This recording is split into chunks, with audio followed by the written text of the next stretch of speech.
Est-ce que c'est vraiment possible de devenir bilingue en 6 mois? Oui. Et aujourd'hui, je vais vous donner mes 12 meilleures astuces. Mais on va commencer avec un petit mythe qui est toujours dans la section commentaires sous chaque vidéo. Mais c'est complètement faux. Et c'est l'idée qu'il faut aller vivre dans un autre pays où votre langue cible est leur langue native si vous aimeriez devenir bilingue. La réalité, et je sais pas pourquoi on n'en parle pas plus, c'est que le fait d'aller vivre dans un autre pays ou pas, ça change pas grand chose en soi. Le plus important, c'est l'exposition à la langue. Si vous aimeriez parler une langue couramment, il faut pouvoir faire 4 choses. Lire, écrire, comprendre, donc pouvoir écouter ce que les gens disent et comprendre ce qu'ils sont en train de dire. Et bien sûr, parler. Vous pouvez très bien aller vivre dans un pays pendant 30 ans et ne pas accomplir ces 4 tâches-là. Hein. C'est complètement possible. Beaucoup de gens croient la raison pour laquelle je suis pas bilingue, c'est parce que je n'ai pas pu voyager à l'étranger.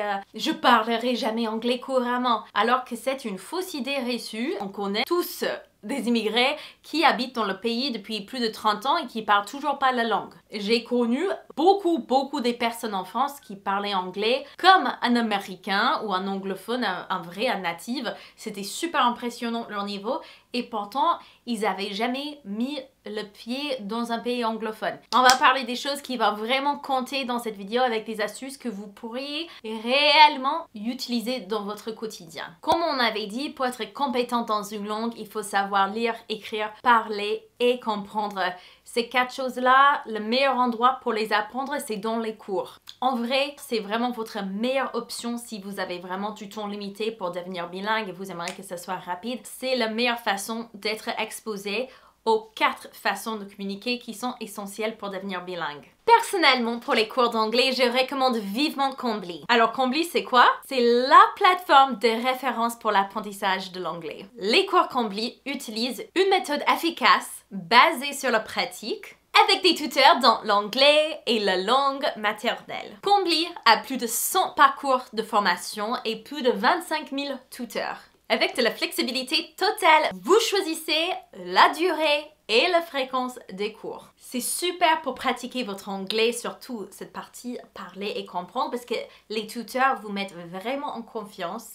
J'ai testé les cours personnellement sans leur dire que j'étais anglophone native, juste pour voir si ça valait vraiment le coup ou pas. Et j'étais super impressionnée. J'ai fait en sorte que mon mari y pratique avec les cours de Cambly également. Vous avez des cours particuliers ainsi que les cours en petits groupes pour progresser à plusieurs. Et je recommande toujours aux gens de commencer plus tôt que plus tard. Le plus tôt que vous allez commencer, le mieux que vous allez être préparé et le plus vite que vous allez parler couramment. C'est le moment de faire décoller son niveau d'anglais. Avec Cambly, on vous propose 50% de réduction sur les abonnements de 12 mois. Si vous aimeriez parler l'anglais couramment, je vous recommande vraiment très fort Cambly. Surtout le fait que vous pouvez pratiquer vraiment selon votre emploi du temps si jamais vous êtes bien chargé. Ça peut être une façon de rendre votre apprentissage d'anglais bien plus flexible. Comme d'habitude, le lien sera en barre d'infos. Numéro 2, on vit dans une période de technologie. Il y a des centaines et des centaines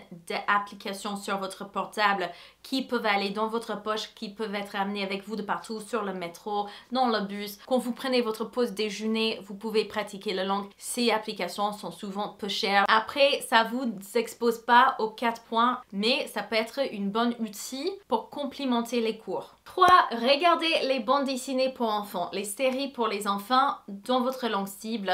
C'est la meilleure façon si vous êtes en train de démarrer. Parfois, on est un peu trop ambitieux, on va commencer à regarder tout de suite les films méga compliqués et tout. Ça, c'est bien, ça compte comme exposition. Mais souvent, les séries pour les enfants sont faites exprès d'une manière qui aide les enfants à mieux parler leur propre langue. Donc vous, en tant qu'étranger qui aimerait apprendre cette langue, ça va vous aider à avancer bien plus vite que des séries qui seront peut-être un peu plus compliquées, voire trop dures à comprendre. Des personnes dans les séries d'enfants, ils essaient de bien prononcer les mots. Souvent, ils vont parler un peu plus lentement. Souvent, ils vont utiliser des mots qui vont être accompagnés par les images pour mieux vous montrer. Vous voyez ce que je veux dire? Lire les livres pour les enfants, encore c'est bien pour débuter. Si vous allez commencer avec un livre qui est trop compliqué, comme moi quand je parlais pas encore français et je voulais lire Le Comte de Monte Cristo en français, J'étais ambitieuse, hein, mais je suis pas arrivée. Donc, si vous commencez avec quelque chose qui est plus court, plus simple, et vous vérifiez chaque mot de vocabulaire que vous comprenez pas, ça va vous aider à encore apprendre ce vocabulaire d'enfant, c'est-à-dire le vocabulaire qui est attendu d'une personne dont c'est leur langue native dans la vie quotidienne. Ça va être vraiment les mots que vous allez utiliser beaucoup plus souvent parce que c'est ciblé justement pour une audience qui est aussi en train d'apprendre ça comme leur langue native en fait. Numéro 5, je vous le répète, mais il ne faut pas avoir peur de parler dans votre langue cible. Est-ce que vous allez avoir l'air d'un idiot parfois? Oui. Est-ce que vous allez faire des erreurs? Évidemment. Mais je peux vous dire, si vous suivez un cours de langue, les élèves qui n'ont pas peur d'apparaître comme un idiot, ils vont à progresser, apprendre beaucoup plus vite que les élèves qui se taisent en se disant « bah je parle pas encore parfaitement donc je vais rien dire ». Non, c'est pas la peine. Parler, parler, parler. Prendre la parole, c'est la seule façon que vous pouvez réellement pratiquer à vous améliorer dans la catégorie de parler.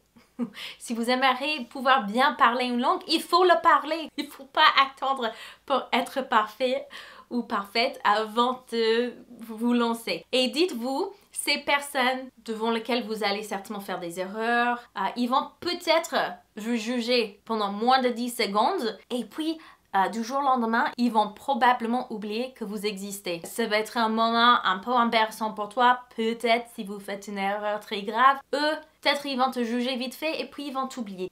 C'est pas la peine de se prendre la tête ou se mettre les idées dans la tête, se faire des films ou des histoires sur le fait que « Oh, mais les gens vont me juger ». Ah oui, et alors? Et après, ils vont passer à autre chose parce que vous n'êtes pas le centre de leur vie. Pour la partie écriture, tenez un journal dans votre langue cible. Donc, vous allez écrire en anglais tous les jours 2 à 4 paragraphes sur ce qui s'est passé pendant votre journée. Parce que ça va vraiment vous forcer d'utiliser votre cerveau pour parler, pour écrire, pour communiquer sur les sujets dont ça s'applique vraiment à votre vie quotidienne. Parfois dans les cours ou parfois quand on est en train de lire, il y a plein de mots de vocabulaire qui ne sont pas forcément les plus utiles pour qu'on essaie de communiquer avec un locuteur natif. Mais si vous êtes en train d'écrire sur votre vraie vie quotidienne, vous allez forcément être obligé de regarder pour les vocabulaires qui vont servir dans votre quotidien. La musique! On sait tous que ça peut être utile, on apprend les chansons dans nos cours de langue chaque année. Ça fait une partie classique de l'apprentissage, vous savez tous déjà. Mais vraiment, essayez de focaliser déjà à la base sur les chansons pour les enfants et aussi sur 2-3 artistes que vous aimez réellement ou vous pouvez même juste le mettre au fond pour vous aider avec l'art de comprendre votre langue cible. On sait tous que la musique peut aider nos cerveaux à mieux se rappeler des certains mots, des certaines rimes, etc. Et c'est vraiment une façon un peu fun d'être exposé. Cette façon d'apprendre la langue, ça va plus focaliser sur la compréhension que autre chose. Fixez les objectifs très concrets. Donc, je veux devenir bilingue en 6 mois. C'est pas vraiment quelque chose où vous pouvez le mesurer facilement et aussi juste se dire bon après 6 mois je veux parler comme ça. Non, c'est tellement plus utile de focaliser sur les choses que vous pouvez faire pour y arriver à cet objectif final, les petits buts bien fixés. Par exemple, tous les jours, je vais écrire dans mon journal 3 à 4 paragraphes en anglais. 2 fois par semaine, je vais prendre un cours d'anglais et 1 fois par semaine, je vais regarder un film en anglais pour aider, voilà, blablabla. Vous avez compris, ces genres d'objectifs, ce sont les objectifs sur les choses qui sont vraiment dans votre contrôle et qui vont vous aider beaucoup plus à devenir bilingue que juste les objectifs abstraits ou juste les bonnes vibes, les bonnes énergies en espérant que ça va vous aider à être compétente dans votre langue cible. Parlons de motivation. En faisant des recherches pour ces vidéos, j'ai vu plusieurs vidéos où les personnes disaient la première chose et la chose la plus importante, c'est de savoir votre pourquoi, savoir pourquoi vous faites ça. Cherchez une motivation antérieure pour vous aider quand ça devient difficile. Non. On a pas mal des études qui montrent que la motivation, ça va vous tenir uniquement une petite durée. C'est tellement mieux de faire comme on avait dit, avoir les objectifs très fixes et surtout de créer une routine autour de l'apprentissage de l'anglais. Parce que si vous dites, tous les soirs j'écris 3-4 paragraphes, c'est bien plus facile de tenir cette routine que juste se dire on va sur du bon feeling tous les jours, bonne vibe. Si je me sens comme si j'allais pratiquer l'anglais, c'est bien. Si je me sens motivée, non, parce que la motivation, ça va vous servir peut-être comme un outil pour se lancer, mais une fois que vous êtes lancé, c'est tellement important de se tenir responsable pour ses résultats et d'avoir vraiment les objectifs où c'est très facile de mesurer si vous êtes en train d'arriver ou pas. Apprendre les erreurs les plus courantes que les gens de votre langue font dans cette langue. Donc par exemple ici vous pouvez taper sur Google quelles sont les erreurs les plus courantes que les francophones font en anglais. Et vous allez trouver plein d'articles qui vous disent toutes les choses que les Français ils ont tendance à faire quand ils essaient de parler anglais comme erreur. Et si vous pouvez éliminer ces erreurs avant que ces erreurs deviennent des habitudes dans votre pratique de l'anglais, ça va être bien plus facile. Je regrette tellement fort de ne pas l'avoir fait en français avant d'apprendre la langue parce qu'il y en a plein de fautes que j'ai fait surtout au départ à répétition et c'était très dur d'apprendre à ne plus les faire. C'était des erreurs que beaucoup des anglophones y font en français, mais si j'avais juste regardé quelques articles avant au départ, j'aurais pu éviter ces erreurs depuis le début et comme ça quand j'ai pratiqué, j'aurais pratiqué mieux et plus correctement quoi. Essayez de trouver des communautés ou des groupes de votre culture cible.